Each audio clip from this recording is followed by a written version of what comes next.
नमस्कार दोस्तों, स्वागत है आपका हमारे YouTube चैनल मैजिकल एजुकेशन में। आज का हमारा लेक्चर लेखपाल सीरीज का नेक्स्ट वीडियो होगा और आज के इस लेक्चर में हम केंद्र सरकार की योजनाएं पढ़ेंगे।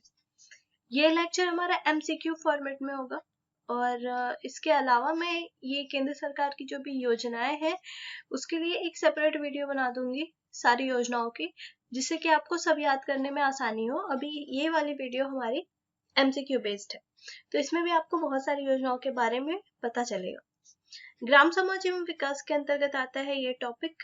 इसके अलावा आपको हिंदी परिज्ञान एवं लेखन के लिए हिंदी की प्लेलिस्ट मिल जाएगी और वो प्लेलिस्ट आपको डिस्क्रिप्शन बॉक्स में मिल जाएगी। वहां से आप जाकर के हिंदी के वीडियोस देख सकते हैं।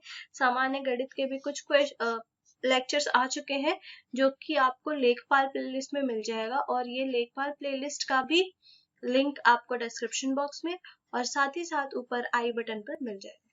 तो यहाँ से आप लिंक्स देख लीजिए और इसके पहले के जितने भी वीडियोस बन चुके हैं लेखपाल के वो देखिए, और वीडियो पसंद आए तो अपने दोस्तों के साथ शेयर भी करिए, उससे रीच बढ़ती है। हो सकता है वीडियो थोड़ी स्लो जाए, तो अगर आपको धीरे लगेगी तो आप इसकी स्पीड 1.5x करके भी देख सकते हैं। तो चलिए स्टार्ट करते हैं अपने पहले क्वेश्चन से। प्रधानमंत्री मत्स्य संपदा योजना की शुरुआत कब की गई? आपके पास ऑप्शंस हैं सितंबर 2020, जून 2020, अगस्त 2020, अक्टूबर 2020। तो देखो इसकी शुरुआत की गई थी 10 सितंबर 2020 को, यानी कि ऑप्शन नंबर ए करेक्ट हो जाएगा। कब हुआ था? 10 सितंबर 2020 को प्रधानमंत्री मत्स्य संपदा योजना की शुरुआत की गई और इसकी शुरुआत डिजिटली की गई थी। ठीक है, डिजिटल माध्यम से की गई थी, वर्चुअली। और इसके साथ एक ऐप भी लॉन्च किया गया था। उस ऐप का नाम है ई गोपाला ऐप। इस योजना के साथ ही साथ ये ऐप भी लॉन्च किया गया। अब इस योजना के उद्देश्य क्या है आप देख लीजिए। तो आपका जो ब्लू रिवॉल्यूशन यानी नीली क्रांति है उसको सशक्त करना। यहाँ से आपको समझ में आ रहा है मत्स्य संपदा, मत्स्य यानी कि क्या होती है? फिशेस, मछली। तो फिशेस का संबंध किससे है? ब्लू रिवॉल्यूशन से है। तो ब्लू रिवॉल्यूशन या नीली क्रांति को सशक्त करना इसका मुख्य उद्देश्य है और इसको सशक्त बनाने से क्या होगा? रोजगार बढ़ेगा। और इसका एक उद्देश्य था कि जो भी मछुआरे हैं उनकी आय को दोगुना करना। ठीक है, अच्छा, इसकी अवधि कब से कब तक है? तो 2020-21 से, मैं यहाँ लिख देती हूँ, 2020-21 से लेकर के कब तक? 2024-25 तक। मतलब ये टारगेट ईयर है, 2024-25 तक इनको अपना लक्ष्य अचीव करना है। और इस पे कितनी राशि खर्च करी गई? तो इतने करोड़ रुपए। ठीक है, तो ये हो गया आपका 20,050 करोड़ रुपए इस पर खर्च किए गए। तो ये हो गया आपका प्रधानमंत्री मत्स्य संपदा योजना के बारे में सारी डिटेल्स। तो अगर प्रधानमंत्री मत्स्य संपदा योजना से कोई भी क्वेश्चन आपके एग्जाम में पूछा जाता है तो आप उसको टैकल कर लेंगे। चलिए अगले क्वेश्चन की तरफ चलेंगे। अगला क्वेश्चन है, रफ्तार योजना के तहत ग्रामीण क्षेत्रों में किसे अधिक बढ़ावा मिलेगा? कटाई को, अधोसंरचना को, कृषि उद्यमिता को, या ये सभी? तो देखो ये जो रफ्तार योजना है इसके तहत ग्रामीण क्षेत्रों में मूल्य श्रृंखला, कटाई, अधोसंरचना और कृषि उद्यमिता, इन चारों चीजों को बढ़ावा मिलेगा। तो कटाई, अधोसंरचना, कृषि उद्यमिता, ये सभी ऑप्शन नंबर डी करेक्ट हो जाएगा। ठीक है, अच्छा, इस योजना की शुरुआत राष्ट्रीय कृषि विकास योजना के स्थान पर की गई है। रफ्तार योजना की शुरुआत किसके स्थान पर की गई है? तो राष्ट्रीय कृषि विकास योजना के स्थान पर इसकी शुरुआत की गई है। किसकी? रफ्तार योजना की शुरुआत की गई है। ठीक है, और इसमें अगर आप केंद्र और राज्य की हिस्सेदारी की बात करें तो ये रहा आपका सेंटर और ये रहा स्टेट। तो 60:40 का अनुपात होगा।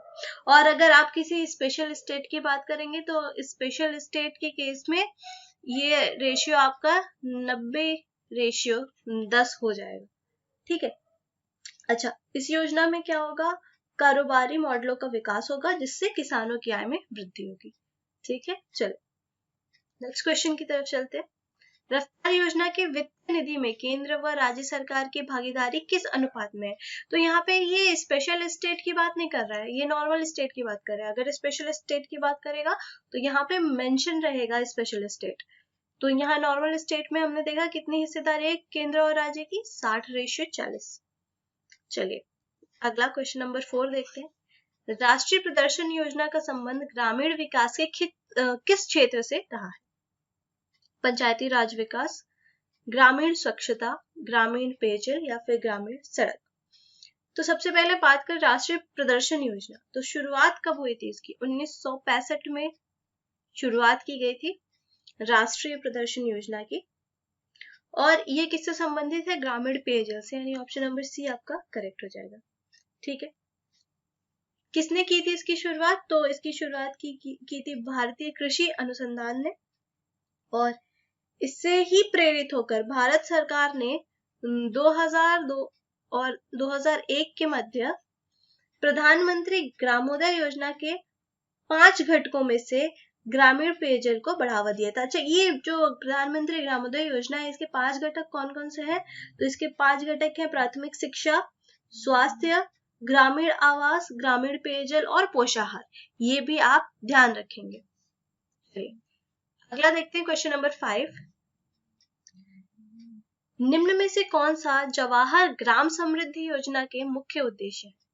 रोजगार के अवसरों का सृजन करना, विद्युत आपूर्ति, सस्ते ऋण उपलब्ध कराना या फिर पेंशन प्रदान करना। जवाहर ग्राम समृद्धि योजना, तो इसका जो उद्देश्य है वो रोजगार के अवसरों को सृजन करना है, यानी ऑप्शन नंबर ए आपका करेक्ट ऑप्शन हो जाएगा। शुरुआत कब करी गई थी? तो जवाहर ग्राम समृद्धि योजना की शुरुआत हुई थी 1 अप्रैल 1999 में, और दिसंबर 2001 में जो जवाहर ग्राम समृद्धि योजना है, इसको संपूर्ण ग्रामीण रोजगार योजना में शामिल कर लिया गया था।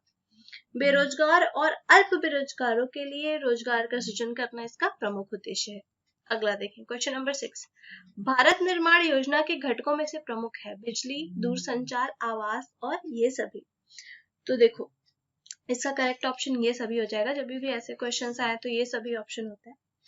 तो ग्रामीण क्षेत्रों में बुनियादी ढांचे को विकसित करने के लिए ग्रामीण विकास मंत्रालय द्वारा भारत निर्माण योजना शुरू की गई थी। तो किसने शुरू किया था? ग्रामीण विकास मंत्रालय ने शुरू किया था भारत निर्माण योजना। किस उद्देश्य से?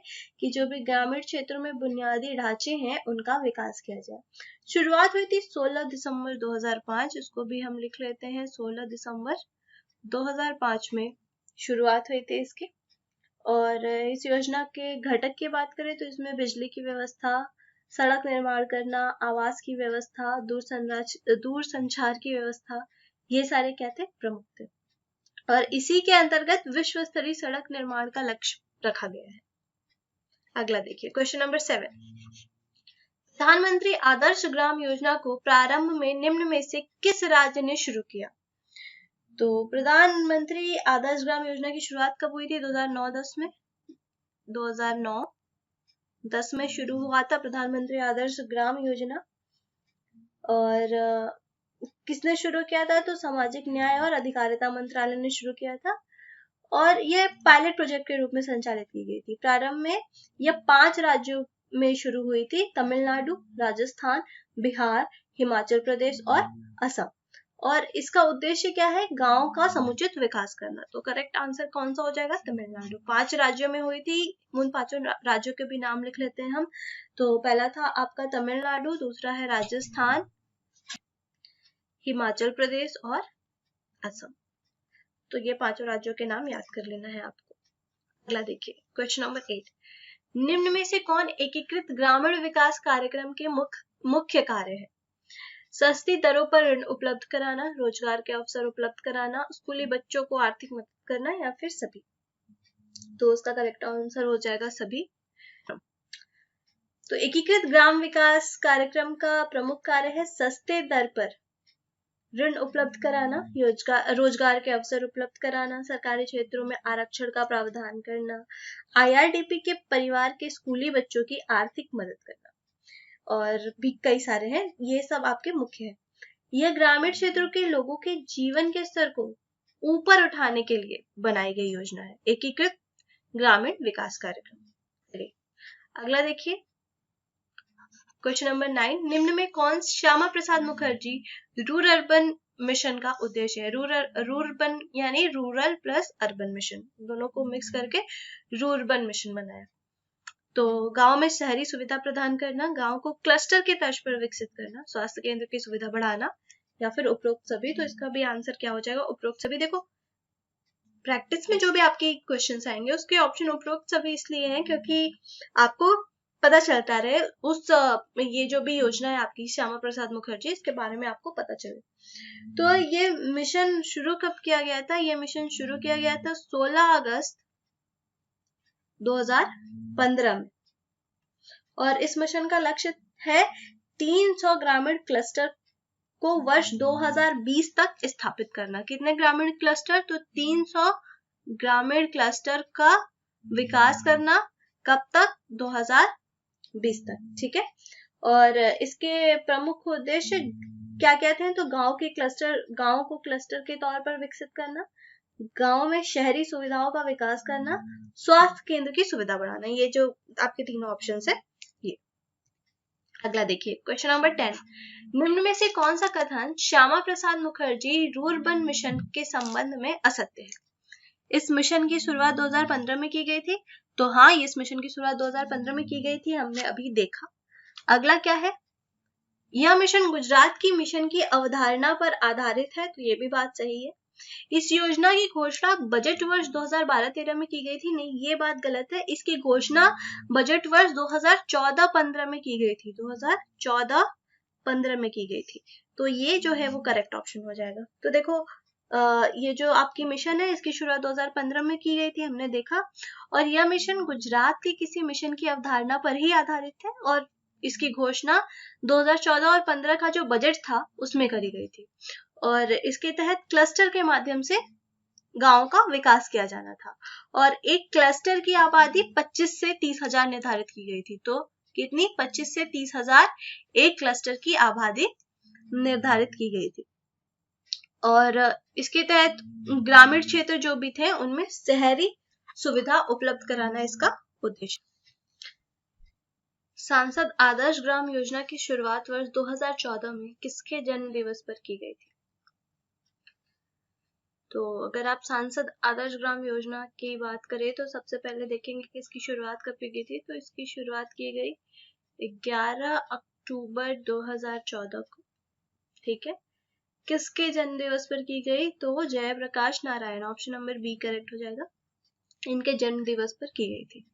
उद्देश्य क्या है इसका? तो गांव का समग्र विकास करना इसका उद्देश्य है, और इस योजना की अगर बात करें तो इसके अंदर जो भी सांसद हैं उनके द्वारा एक आदर्श ग्राम बनाया जाएगा, जिसमें क्या क्या सुविधाएं होंगी? कृषि की, स्वास्थ्य की, साफ सफाई, सिंचाई, बिजली, पंचायती भवनों का निर्माण कराना, शिक्षा, आजीविका, पर्यावरण स्थापित करना, ये सभी कार्य किया जाएगा। किसके द्वारा? सांसद के द्वारा। ठीक है, और ग्राम पंचायत को सशक्त किया जा सकता है इस योजना के तहत। तो ये सारी इसकी डिटेल्स हैं कि सांसद आदर्श ग्राम योजना में कोई भी एक सांसद जो है वो एक ग्राम को विकसित करेगा। इसकी शुरुआत की गई 11 अक्टूबर 2014 में, किसके जन्म दिवस पर? जयप्रकाश नारायण के जन्म दिवस पर। ये बात आप याद रखेंगे। अगला देखिए, क्वेश्चन नंबर 12,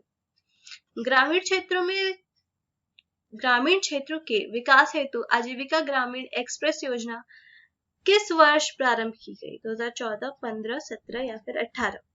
आजीविका ग्रामीण एक्सप्रेस योजना 2017 में प्रारंभ की गई, ऑप्शन नंबर सी करेक्ट हो जाएगा। इसके तहत जो आपके सेल्फ हेल्प ग्रुप्स हैं, जिसको आप स्वयं सहायता समूह भी कहते हैं, तो सेल्फ हेल्प ग्रुप वाले पिछड़े इलाकों में सड़क परिवहन की व्यवस्था को संचालित करने का प्रावधान किया गया है। इसके तहत किफायती दरों पर परिवहन सुविधा उपलब्ध कराई जाएगी। ठीक है, एक्सप्रेस योजना है तो परिवहन से रिलेटेड होगा, ये बात आप समझ सकते हैं। अगला देखिए, क्वेश्चन नंबर 13, ग्रामोदय से भारत उदय योजना की शुरुआत किस वर्ष की गई थी? तो ये योजना आपकी शुरू हुई थी 2016 में, और इसे अभियान के रूप में चलाया गया था। इसका मुख्य उद्देश्य क्या था? ग्रामीण क्षेत्रों में पंचायती राज को बेहतर बनाना, किसानों की प्रगति और अनुसूचित जाति और जनजाति के लोगों के जीवन में सुधार लाना था। चलो अगला है क्वेश्चन नंबर 14। किसान क्रेडिट कार्ड योजना किस वर्ष प्रारंभ की गई? किसान क्रेडिट कार्ड योजना सन 1998 में प्रारंभ की गई थी और इसकी सहायता से किसान जो है वो सरकारी योजनाएं जो होती हैं उनका लाभ ले सकते हैं। अगला देखिए क्वेश्चन नंबर 15। प्रधानमंत्री किसान संपदा योजना किस वर्ष प्रारंभ की गई? तो प्रधानमंत्री किसान संपदा योजना 2016 में प्रारंभ की गई थी। ऑप्शन नंबर बी करेक्ट हो जाएगा। इसका उद्देश्य क्या है? कृषि न्यूनता को पूर्ण करना, प्रसंस्करण का आधुनिकीकरण करना और कृषि बर्बादी को कम करना है। और इस योजना की अगर क्रियान्वयन अवधि की बात करें तो 2016 से 20 है, 2016 से 2020 है और इसमें कुल 6000 करोड़ रुपए लगेंगे, मतलब लगे हैं और यह रोजगार और ग्राम विकास को बढ़ावा देगा। 2016 से 20 क्रियान्वयन टाइम था इसका, 2020 बीत चुका है, हम 2022 में आ गए हैं। खैर अगला क्वेश्चन देखते हैं 2016। एग्री उड़ान योजना का उद्देश्य क्या है? किसानों को बिजनेस स्किल से लैस करना, उत्पादकता बढ़ाना, पशुपालन को कम करना या बीज भंडारण करना।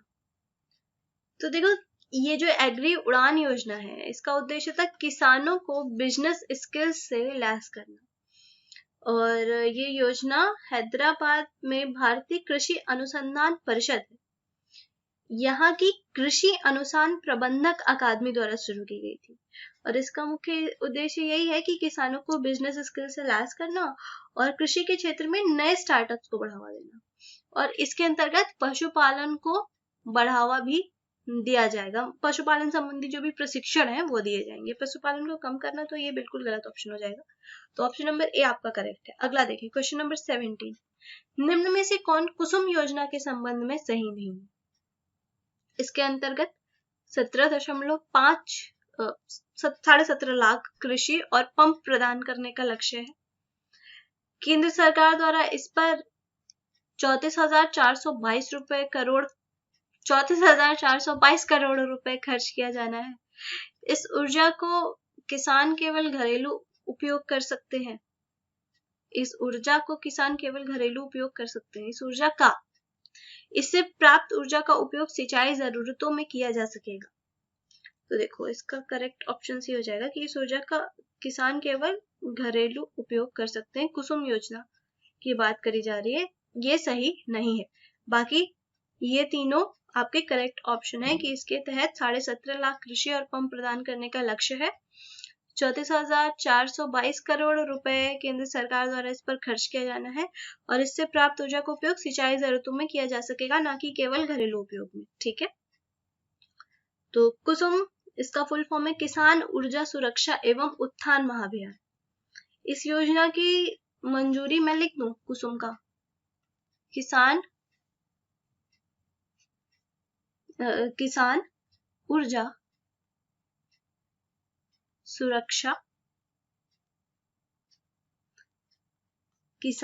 सुरक्षा एवं उत्थान महाअभियान।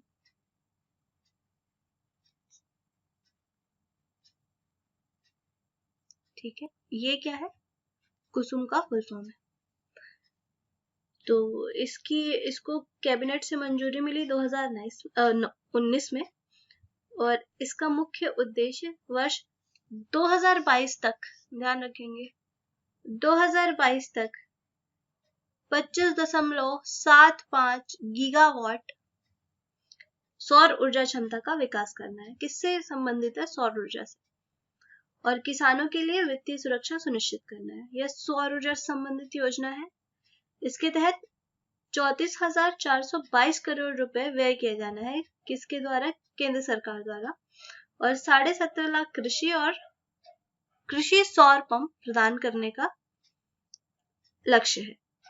इससे प्राप्त ऊर्जा से किसानों को आय प्राप्त होगी और सिंचाई जरूरतों को पूरा किया जा सकेगा। ये जो कृषि और पंप नहीं है, ये सौर पंप, मैंने ध्यान नहीं दिया, सौर पंप। चलिए अगला देखिए, क्वेश्चन नंबर 18। कुसुम योजना किसान ऊर्जा सुरक्षा एवं उत्थान महाअभियान, ये मैंने पीछे लिखा भी, चलो कोई नहीं। इसका संबंध किससे है? तो सौर ऊर्जा से, अभी हमने देखा option number B. Question number 19। निम्नलिखित में से कौन एक नाबार्ड समर्थित योजना है? मतलब कौन सी योजना नाबार्ड द्वारा समर्थित है? शुद्ध पेयजल योजना, लोक कल्याण मित्र योजना, रानी लक्ष्मीबाई योजना या फिर प्रियदर्शनी योजना? तो इसका करेक्ट ऑप्शन हो जाएगा आपका प्रियदर्शनी योजना। केंद्र की महिला और बाल विकास मंत्रालय के तहत प्रियदर्शनी योजना प्रारंभ की गई थी और इसको कौन समर्थन करता है? नाबार्ड। चलिए अगला क्वेश्चन नंबर 20। इंदिरा आवास योजना जो एक केंद्र समर्थित योजना है का राज्य सरकार के साथ लागत सहभाजन अनुपात कितना है? तो इसका करेक्ट ऑप्शन हो जाएगा बी, यानी 75:25। तो इंदिरा आवास योजना की शुरुआत कब की गई थी? इंदिरा आवास योजना की शुरुआत की बात करें तो 1985 में की गई थी। और इस योजना की बात करें तो इसके तहत जो भी मकान का आवंटन होगा वो महिला सदस्य या फिर पति पत्नी के संयुक्त नाम पर किया जाएगा। ठीक है, और आपने देखा कि केंद्र और राज्य की हिस्सेदारी कितनी है? 75:25 के अनुपात में है। और इसमें आवास का 60% भाग अनुसूचित जाति और जनजाति और 3% भाग असक्षम या अशक्त लोगों को प्रदान किया जाएगा। ठीक है, चलिए क्वेश्चन नंबर 21। कुटीर ज्योति योजना से निम्नलिखित में कौन सा कार्यक्रम संबंधित है? कुटीर ज्योति योजना, 4 ऑप्शन हैं आपके। चकबंदी लेखपाल 2008 में पूछा गया प्रश्न। ग्रामीण बेरोजगार युवकों को रोजगार दिलाना, ग्रामीण क्षेत्रों में कुटीर उद्योगों को प्रोत्साहन देना, ग्रामीण क्षेत्रों में गरीबी रेखा से नीचे जीवन यापन करने वाले परिवारों को विद्युत उपलब्ध कराना, या फिर उपरोक्त सभी। तो इसका करेक्ट ऑप्शन हो जाएगा ग्रामीण क्षेत्रों में गरीबी रेखा से नीचे जीवन यापन करने वाले परिवारों को विद्युत उपलब्ध कराना। ठीक है, और यह योजना कब प्रारंभ की गई थी? 1988-89 में करी गई थी प्रारंभ, याद रखेंगे। और इसके तहत निःशुल्क बिजली कनेक्शन का प्रावधान था। और अभी अगर वर्तमान की बात करें तो ये योजना बंद हो चुकी है। और बंद कब हुई? 2013 में। 2013 में यह योजना बंद हो चुकी है। चलिए अगला देखते हैं, क्वेश्चन नंबर 22। सांसद स्थानीय क्षेत्र विकास योजना, जिसको कि आप MP लैट्स के नाम से भी जानते हैं, इसकी घोषणा किस वर्ष की गई थी? तो इसकी घोषणा की गई थी 1993 में, और टू बी प्रिसाइज 23 दिसंबर 1993 में। आपको डेट याद रखने की कोई जरूरत नहीं है, आप सिर्फ सन याद रखेंगे तब भी काम हो जाएगा। अब देखो, इसके अंतर्गत क्या था कि देश का प्रत्येक सांसद, चाहे वो लोकसभा का सदस्य हो या फिर राज्यसभा का सदस्य हो, उसे अभी वर्तमान में प्रत्येक वर्ष 5 करोड़ आवंटित किया जाता है ताकि वो क्या कर सके? क्षेत्र का विकास कर सके। और संसदीय क्षेत्र के जो विकास कार्य हैं उसमें जो जिलाधिकारी हैं उनकी भूमिका बहुत महत्वपूर्ण होती है। ठीक है, तो 5 करोड़ आवंटित किया जाता है सांसदों को, चाहे वो लोकसभा के सदस्य हों या राज्यसभा के सदस्य हों। क्यों किया जाता है? ताकि वो क्षेत्र का विकास कर सके। अगला देखिए, प्रधानमंत्री ग्राम सड़क योजना में केंद्र व राज्य सरकारों के अंशदान का अनुपात कितना है? तो अनुपात है 60:40। प्रधानमंत्री ग्राम सड़क योजना, इसका मुख्य उद्देश्य क्या है? ग्रामीण सड़कों में वृद्धि करना और आधुनिकीकरण करना। इसके अंतर्गत 500 या उससे अधिक जनसंख्या वाले संपर्क रहित बस्तियों को ग्रामीण संपर्क सुविधा उपलब्ध कराई गई। अगला क्वेश्चन देखेंगे, क्वेश्चन नंबर 24। राजीव गांधी ग्रामीण विद्युतीकरण योजना का किस वर्ष दीनदयाल उपाध्याय ग्राम ज्योति योजना में विलय कर दिया गया? 2014, 2015, 2016 या फिर 2017? तो करेक्ट ऑप्शन हो जाएगा 2014। तो राजीव गांधी ग्राम विद्युतीकरण योजना की शुरुआत कब की गई थी? 4 अप्रैल 2005 में की गई। इसका उद्देश्य था ग्रामीण परिवारों को निःशुल्क बिजली कनेक्शन प्रदान करना, और इसमें केंद्र का योगदान कितना है? 40%। और वर्ष 2014 में इस योजना को दीनदयाल ग्राम ज्योति योजना में विलय कर दिया गया। इसके तहत केंद्र व राज्य की हिस्सेदारी का अनुपात कितना हो गया? 60:40। 60:40 ये है सेंटर का और ये है स्टेट का। अगला देखिए क्वेश्चन नंबर 25। ग्रामीण क्षेत्रों में पेयजल की समस्या के समाधान के लिए केंद्र सरकार ने किस वर्ष स्वजल धारा कार्यक्रम की शुरुआत की? तो इसका करेक्ट ऑप्शन हो जाएगा 2002। केंद्र सरकार ने 2002 में स्वजल धारा योजना कार्यक्रम की शुरुआत की और ये किसके द्वारा चलाया गया? तो ग्राम पंचायत के माध्यम से क्रियान्वित किया गया।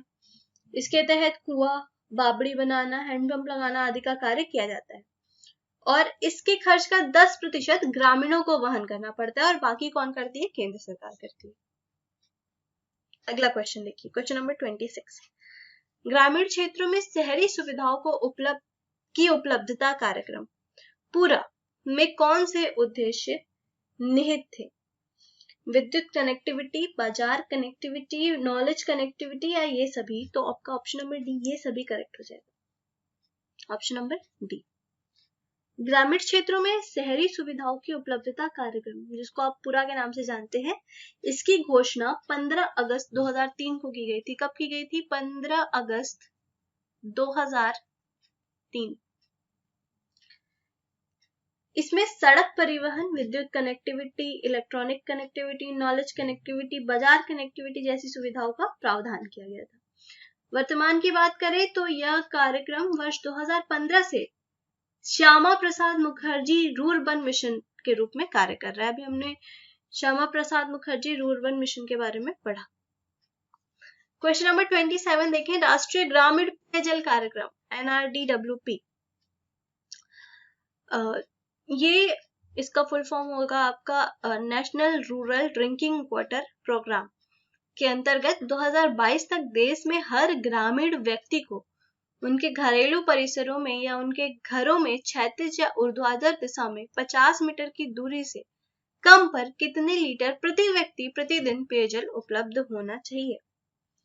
तो इसका करेक्ट ऑप्शन हो जाएगा कितना? 70 लीटर। 70 लीटर प्रति व्यक्ति प्रतिदिन पेयजल उपलब्ध होना चाहिए। तो राष्ट्रीय ग्रामीण पेयजल कार्यक्रम 2022, इसके अंतर्गत देश में हर ग्रामीण व्यक्ति को उनके घरेलू परिवार में या उनके घरों में आप क्षैतिज या ऊर्ध्वाधर दोनों दिशा में 50 मीटर की दूरी से कम दूरी पर 70 लीटर प्रति व्यक्ति प्रतिदिन पेयजल की उपलब्धता का प्रावधान किया गया है। इसकी शुरुआत कब की गई थी? वर्ष 2013 में। और इसके सफल क्रियान्वयन के लिए पंचायत स्तर सैनिटेशन कमेटी गठित करने का प्रावधान किया गया और जो आपके सेल्फ हेल्प ग्रुप्स हैं उनको भी इसमें भागीदार बनाया गया। अगला है क्वेश्चन नंबर 28। वित्तीय समावेशन को बढ़ावा देने के लिए कौन सी योजना वर्ष 2014 में प्रारंभ की गई? तो इसका करेक्ट ऑप्शन हो जाएगा प्रधानमंत्री जन धन योजना। ऑप्शन नंबर सी करेक्ट हो जाएगा। प्रधानमंत्री जन धन योजना की शुरुआत कब हुई? वर्ष 2014 में। इसे राष्ट्रीय मिशन के रूप में शुरू किया गया। इसका मुख्य उद्देश्य क्या था? कि बैंकिंग सुविधाओं को हर लोगों तक पहुंचाना। इसके तहत प्रत्येक परिवार में कम से कम एक या प्रत्येक व्यक्ति को बैंक खाते से जोड़ना है और इसके लिए न्यूनतम बैलेंस की कोई आवश्यकता नहीं है। अभी आप अगर बैंक खाता खुलवाएंगे, जनधन अकाउंट नहीं खुलवाएंगे नॉर्मल, तो उसके लिए आपको न्यूनतम बैंक बैलेंस एक मेंटेन करके रखना होता है, लेकिन जनधन अकाउंट में आपको न्यूनतम बैंक बैलेंस बनाने की कोई आवश्यकता नहीं है। इसके अतिरिक्त इसमें 2 लाख तक का बीमा कवर, आसानी से धन भेजना यानी स्थानांतरण, ट्रांसफर, ओवरड्राफ्ट की सुविधा, ये सारी भी प्रदान की जाती है। अगला देखिए क्वेश्चन नंबर 29। दीनदयाल उपाध्याय ग्राम ज्योति योजना का मुख्य उद्देश्य क्या है? गरीबी कम करना, बेरोजगारी दूर करना, ऊर्जा आपूर्ति करना या फिर सस्ता ऋण देना? बहुत ही आसान है। ग्राम ज्योति योजना, ज्योति का मतलब क्या होता है? ज्योति का मतलब होता है उजाला। उजाला किससे मिलेगा आपको? ऊर्जा आपूर्ति से। तो ऑप्शन नंबर सी, ऊर्जा आपूर्ति करना। तो इसका मुख्य उद्देश्य क्या था?